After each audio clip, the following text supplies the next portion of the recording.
The gentle patter of rain on the van roof was our evening soundtrack, a cozy rhythm accompanying the steam from our mugs of tea.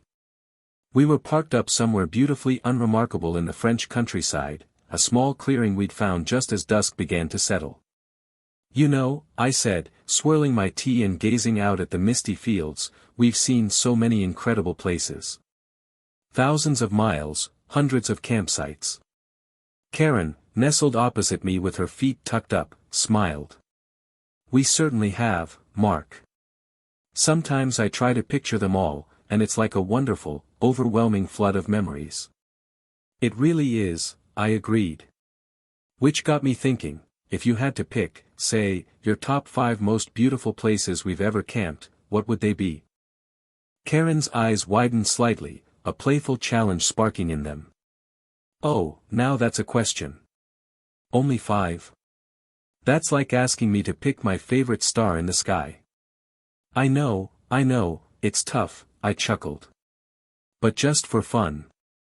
Your personal, gut feeling, most breathtakingly beautiful spots. The ones that just, stuck with you." She took a long sip of her tea, a thoughtful frown creasing her brow. Beautiful in what way though? Scenically stunning? Or where we had a beautiful moment? Or just, a feeling? All of the above, I suppose, I mused. The ones that made your heart do a little flip when you woke up and looked out the window of dear old Vanny McVanface. She laughed, the sound warm in our little home on wheels. "All right, Vanny McVanface deserves some credit for getting us to these places. Let me think. This is going to be harder than navigating through Naples at rush hour." I leaned back, content. This was how some of our best evenings unfolded, reminiscing, sharing, reliving the chapters of this incredible adventure we'd embarked on after waving goodbye to our old 9-to-5 lives. This journey after 50, it wasn't just about seeing places, it was about feeling them, about the stories they wove into the fabric of our lives. "No pressure," I said. "Take your time. We've got all evening." Karen closed her eyes for a moment, a faint smile playing on her lips. I could almost see the landscapes flickering behind her eyelids. "Okay," she said, opening them. "I think I'm starting to get a few. But they're not in any particular order yet, just, bubbling up." "Perfect," I encouraged. "Let's hear them as they come." "Well," Karen began, her voice taking on that reflective tone I knew so well, one that immediately springs to mind is on the Isle of Skye, in Scotland. "Do you remember that tiny little cove we found, near Elgall?" I nodded. How could I forget? The one where we had to navigate that ridiculously narrow track, convinced Vanny was going to lose a wing mirror. "That's the one," she laughed. "And we almost turned back, didn't we? We thought, this can't possibly lead anywhere good." It had been late afternoon, the Scottish sky a dramatic canvas of bruised purples and fleeting golds. The track, barely more than a sheep path, had twisted and turned, with sheer drops on one side and unforgiving rock on the other. I remember gripping the steering wheel, my knuckles white, while Karen navigated with a map that seemed to bear only a passing resemblance to the terrain. And then, Karen continued, her eyes distant, it just, opened up. This perfect crescent of white sand, turquoise water even under that moody sky, and the Quillan Mountains brooding across the bay. There wasn't another soul in sight. We'd maneuvered Vanny into a small, grassy patch overlooking the beach. The only sounds were the cries of oystercatchers and the gentle shushing of the waves. The beauty there, she said softly, was so raw, so untamed. It felt ancient. We built a small fire on the beach that evening, remember? Using driftwood. And we cooked sausages on sticks, I added, smiling at the memory. Feeling like proper adventurers, even though we had a fully equipped kitchen 10 feet away. Exactly. Karen's face lit up. It was the simplicity of it. The wind was whipping around us, but the fire kept us warm. And the sunset, oh, Mark, that sunset. It turned the mountains into jagged silhouettes of fire and then soft lavender. I remembered waking up the next morning. I'd slid open the van door, and the air was so clean it felt like the first breath I'd ever taken. A couple of seals were playing in the shallows, their sleek heads bobbing. The light there was incredible too, Karen mused. Always changing. 1 minute, everything was sharp and clear, the next, a soft mist would roll in, making it all ethereal and mysterious. And the silence, except for nature. That's a huge part of beauty for me. It truly was a gem, I agreed. We stayed for 3 days, didn't we? Just walking the beach, exploring the rock pools, reading. We didn't see another person until we drove out. It felt like our own private corner of the world, Karen said with a wistful sigh. The effort to get there, the slight trepidation, made discovering it even sweeter. That tiny cove in Skye, yes, that's definitely on the list. It set a high bar for wild beauty. She paused, then added, the sheer, dramatic cliffs, the way the sea changed color from aquamarine to deep indigo, and the feeling of being so wonderfully small against that vast landscape. That's a beauty that humbles you. I recalled trying to paint it, but my watercolors couldn't capture the shifting moods, the elemental power of the place. Some beauty, you just have to absorb. And the sheep. Karen suddenly laughed. The ones that treated Vanny like a giant scratching post in the middle of the night. Ah yes, I chuckled. The authentic rural soundtrack. That definitely added to the charm. It wasn't just the visual spectacle, it was the whole sensory experience. The smell of salt and heather, the feel of the wind on our faces, the distant bleating. It was a place that engaged every part of you. So, Skye Cove is number 1 on the mental shortlist, I summarized. A strong contender. Karen nodded. A very strong contender indeed. It taught us that sometimes the most challenging roads lead to the most breathtaking destinations. A good life lesson, that 1 inch. All right, Karen said, tapping her chin thoughtfully after a moment. Next one, completely different. This was in the Dolomites, in Italy. Remember that spot high up, near the Tre Cime di Lavaredo? Oh, absolutely, I breathed. The air was so thin up there, and those peaks, they looked like cathedrals carved by giants. We hadn't planned to camp quite so high. We'd been exploring the winding mountain roads, each turn revealing a vista more stunning than the last. We'd found a small, designated camper area, more of a gravel patch, really, but its location was unparalleled. We were surrounded by those colossal limestone peaks, Karen recalled, her hands shaping the air as if to describe them. Pale gray and rose in the sunlight. And the scale of it all. Vanny looked like a little toy car. The beauty there wasn't gentle like the Skye Cove, it was majestic, almost intimidating, but utterly awe-inspiring. We arrived as the afternoon sun was beginning to dip, casting long, dramatic shadows. My most vivid memory, Karen said, is waking up just before dawn. You were still asleep, and I crept out of the van. The valley below was filled with a sea of clouds, like a soft white ocean. And the peaks of the Dolomites were islands, just their tips catching the very first rays of sun, glowing pink and orange. She described the Benrosadira, the phenomenon where the Dolomite rock takes on those fiery hues at sunrise and sunset.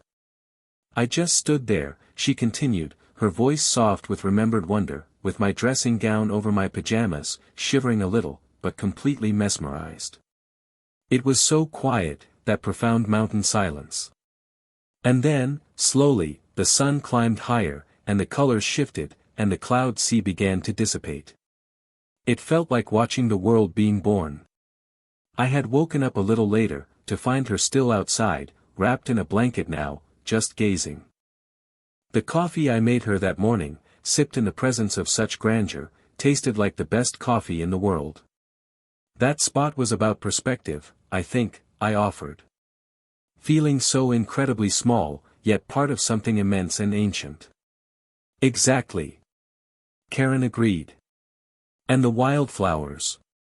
Even that high up, there were these tiny, brave little alpine flowers pushing through the rocks, splashes of vibrant color against the gray stone. It was a reminder of the tenacity of life, even in such harsh conditions. We'd spent our days there hiking, following trails that led to even more breathtaking viewpoints. One day, we'd shared our lunch of bread and cheese with a couple of curious marmots. The challenge there, Karen mused, was the altitude, and the cold at night. Remember how we piled on all the blankets we owned? And wore our woolly hats to bed? I laughed. But it was so worth it. The clarity of the air, the sharpness of the stars at night. I've never seen stars like that, so close you felt you could almost touch them. It was a very different kind of beauty to sky, Karen reflected. Sky was wild and coastal. The Dolomites were monumental, architectural, almost spiritual. That feeling of being on top of the world, with those silent, watchful giants all around us, it was powerful. Yes, the Dolomites. That's definitely in the top 5-inch. She took another sip of tea. It makes you realize how diverse beauty can be. It's not just one thing. That stark, powerful grandeur, it fills you up in a different way than a gentle beach. We also had that slightly stressful moment with the Italian family who wanted to park their enormous motorhome practically on top of us, despite acres of space, I remembered with a grin. Karen chuckled. Oh yes. And my attempts to explain in broken Italian that Vanny needed spazio personale. I think they just thought I was a crazy English lady. But even that couldn't spoil the magic of the place. The Dolomites taught us about a kind of beauty that demands your attention, that makes you hold your breath. It wasn't a place for casual glances, it was a place for deep contemplation. Okay, for my third one, Karen announced, a new energy in her voice, I'm going to take us to New Zealand. South Island, of course. Lake Pukaki. Ah, Pukaki, I said, a smile spreading across my face. The bluest water in the world. It has to be. Karen exclaimed. I've never seen anything like it.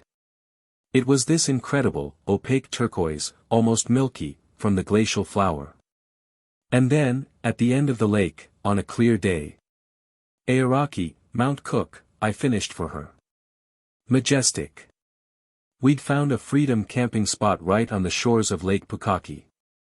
It wasn't an official campsite, just a recognized area where self-contained vans could stay. And the view, it was like a postcard, but infinitely more real and breathtaking. We pulled up, Karen reminisced, and I just gasped. The lake was shimmering, and Mount Cook, with its snow-capped peak, was perfectly framed at the far end. There were lupins growing wild along the shore, all shades of pink and purple and blue. It was almost too perfect to be real. The beauty of Lake Pukaki was almost surreal. The intensity of the blue, set against the golden tussock grass of the Mackenzie Basin and the stark white of the distant alpine peaks, was a visual feast. What I loved there, Karen said, was the sheer, unadulterated color. It felt like stepping into a painting where the artist had used the most vivid pigments imaginable. And the peacefulness.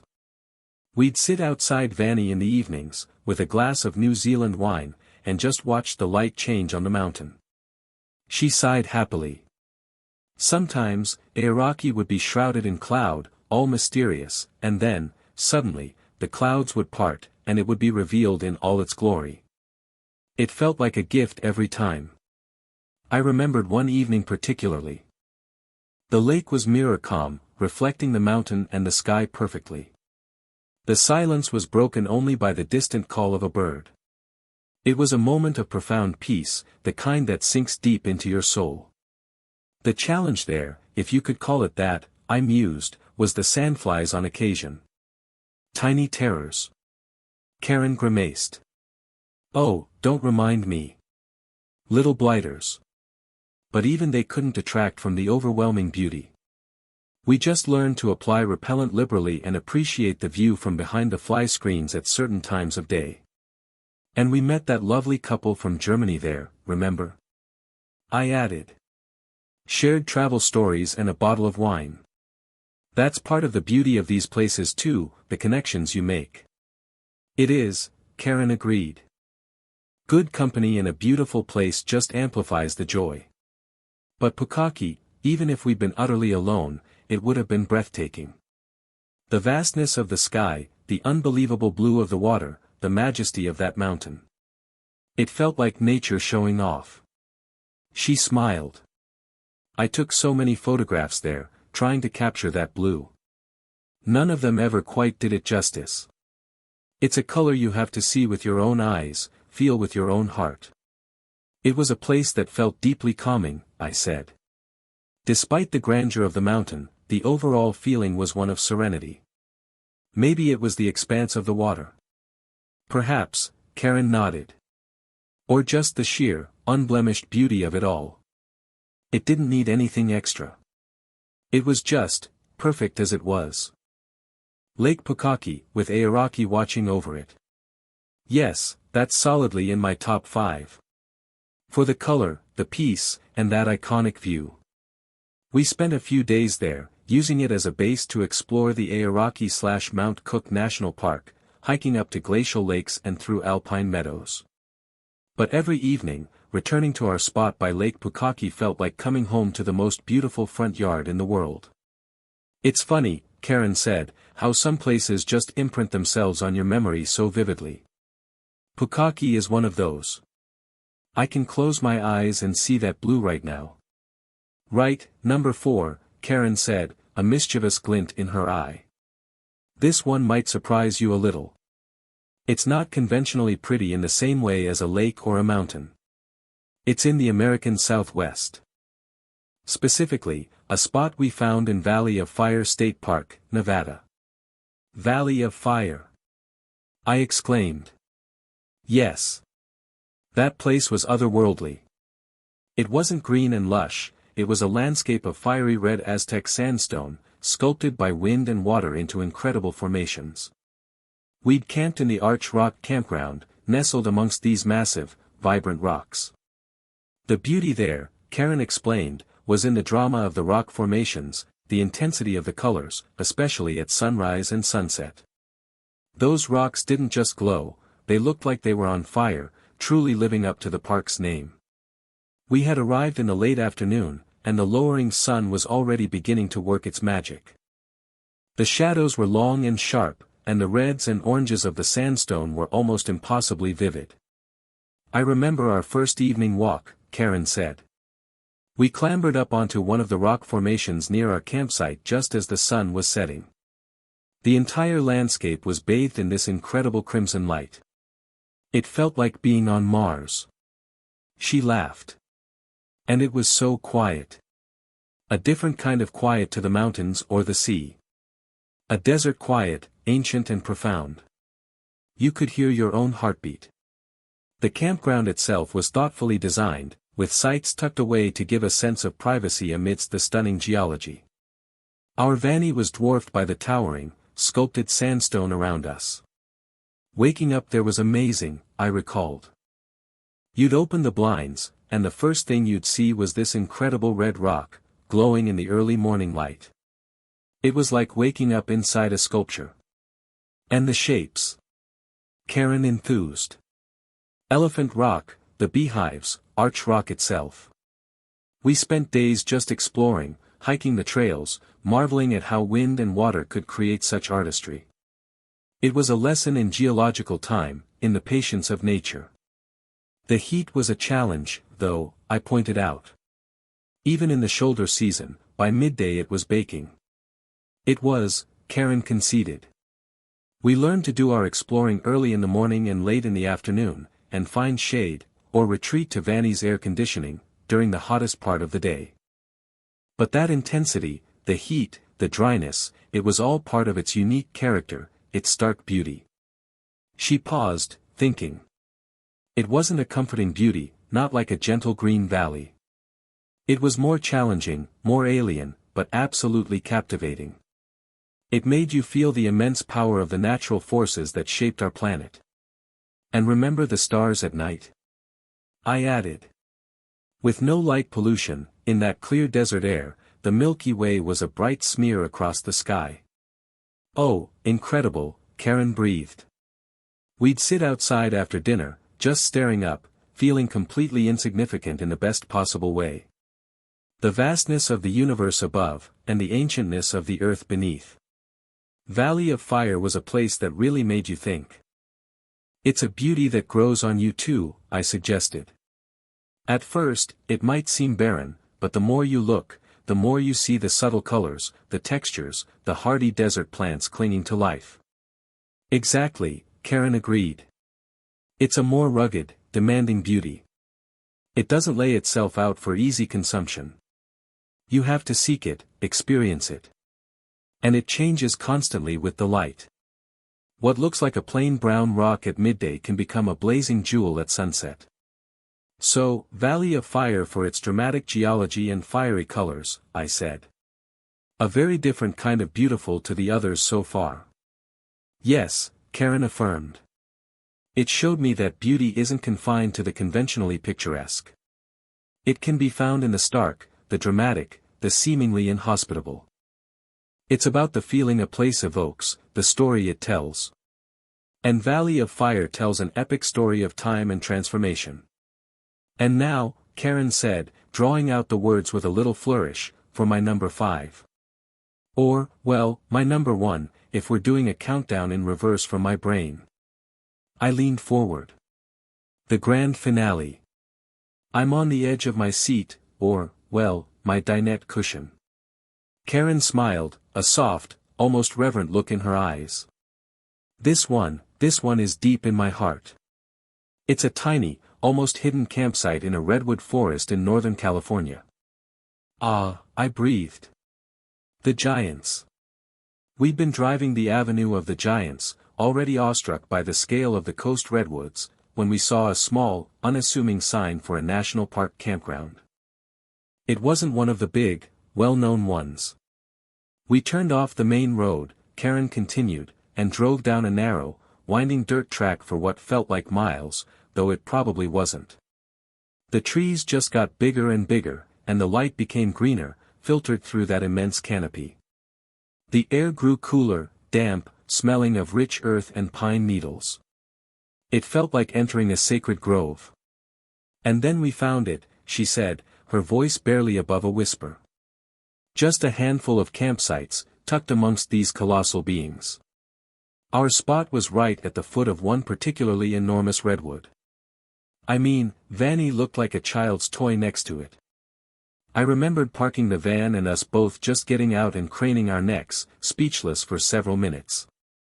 The trees soared hundreds of feet into the sky, their tops lost in the mist that often clung to the canopy. The beauty there," Karen said, her eyes shining, "was the most profound, humbling, and spiritual beauty I think I've ever experienced. It wasn't just visual, it was visceral. You could feel the age of those trees, centuries, millennia, standing silent witness. It was like camping in a cathedral," I murmured. "A living cathedral." "Exactly that," she agreed. The light filtering down was like stained glass. It was so quiet, but a vibrant quiet, full of tiny rustlings, the distant tap of a woodpecker, the sigh of the wind high above in the branches. We spoke in hushed tones, as if not to disturb their ancient slumber. We spent our days there walking trails that wound between the giants, our feet soft on the carpet of needles. We'd find a fallen log to sit on and just be. I remember lying on my back on the forest floor, Karen said, looking straight up the trunk of one of those trees, trying to see the top. It felt like it went on forever, connecting earth and sky. It gave me such a sense of peace, of being part of something so much larger and older than myself. The scale was impossible to comprehend, really, I added. You'd try to take a photo, and it just couldn't capture it. You'd get a tiny fraction of the trunk, and none of the immense height or the atmosphere. The only challenge there, Karen mused, was the occasional fear that a giant cone might fall on Vanny. Some of them were huge, we both chuckled at that. But mostly, it was just pure awe. And the smell, that incredible, damp, earthy, resinous smell of redwood forest. It's locked in my memory. She looked at me, her expression earnest. That place, Mark, it changed me a little. It recalibrated my sense of time, of importance. To stand in the presence of something that was alive before Christ was born, that has weathered countless storms and seen civilizations rise and fall, it's deeply moving. It was a truly special spot, I agreed. The way the ferns grew in the understory, the shafts of sunlight piercing the gloom, the sheer resilience of those trees. So, the redwood forest, Karen concluded softly. For its ancient wisdom, its spiritual grandeur, and the feeling of being held and humbled by those magnificent living beings. That, for me, is the pinnacle. That's my number one most beautiful place we've camped. There was a comfortable silence for a moment as we both let that sink in. The rain had eased outside, and only the occasional drip from the trees broke the stillness. That's quite a list, Kaz, I said finally. Sky, the Dolomites, Lake Pukaki, Valley of Fire, and the Redwoods. Each one so different, yet each undeniably beautiful in its own way. It was hard to choose, she admitted. There are so many others that were stunning. That little beach in Sardinia, the fjords in Norway, camping by the Grand Canyon. But those 5, they each had a special kind of magic, a quality that resonated really deeply with me. They're all places where nature is the undisputed star of the show, I observed. I think that's it, Karen nodded. Places where human endeavor seems small, and the power and artistry of the natural world are overwhelming. Those are the places that truly take my breath away and fill me with gratitude for this life, for this journey we're on. It's funny, isn't it? I mused. We traded a house full of stuff for a van full of, well, less stuff, but a life full of experiences like these. And I wouldn't swap it for anything. Me neither, Karen said, reaching across to take my hand. Every breakdown, every wrong turn, every leaky tap has been worth it for moments like the ones we've just remembered. This journey, this van life after 50, it wasn't just about ticking off destinations on a map. It was about collecting moments, feelings, and a deeper connection to the world and to each other. Karen's list was a testament to that. So what this really tells us, I said, giving her hand a squeeze, is that beauty is everywhere, in so many forms, just waiting to be found. And that sometimes, Karen added with a smile, the best views are found at the end of a bumpy road, or by waking up before dawn, or by just being still enough to let the magic sink in. We sat for a while longer, sipping the last of our tea, the memories of those 5 beautiful places warming us as much as the hot drinks had. Each one was a jewel, carefully stored in the treasure chest of our shared adventures. You know, Karen said thoughtfully, making this list has made me realize something. The beauty isn't just in the place itself, but in the sharing of it. Being able to say, do you remember when, and have you know exactly the feeling, the light, the moment, that doubles the joy. It absolutely does, I agreed. And it makes me wonder what other beautiful places are still out there, waiting for Vanny McVanface to trundle along. Many, I hope, Karen said, her eyes sparkling with anticipation for future adventures. Many more. And maybe my top 5 will change again one day. That's the beauty of it, I replied. The journey continues. There's always another mile to travel, another story to gather. And as the last of the daylight faded outside our little haven, we felt that familiar sense of contentment, of gratitude for this life on wheels, a life measured not just in years, but in sunrises over mountains, sunsets over oceans, and the quiet awe of standing beneath ancient trees. 1 mile, one story, one beautiful campsite at a time. Thanks for joining us as we took a little trip down memory lane tonight. It's always a pleasure to share these moments with you all.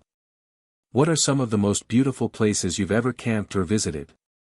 We'd love to hear about them in the comments below. Until next time, keep seeking out the beauty in your own journeys, and live fully. We'll see you down the road.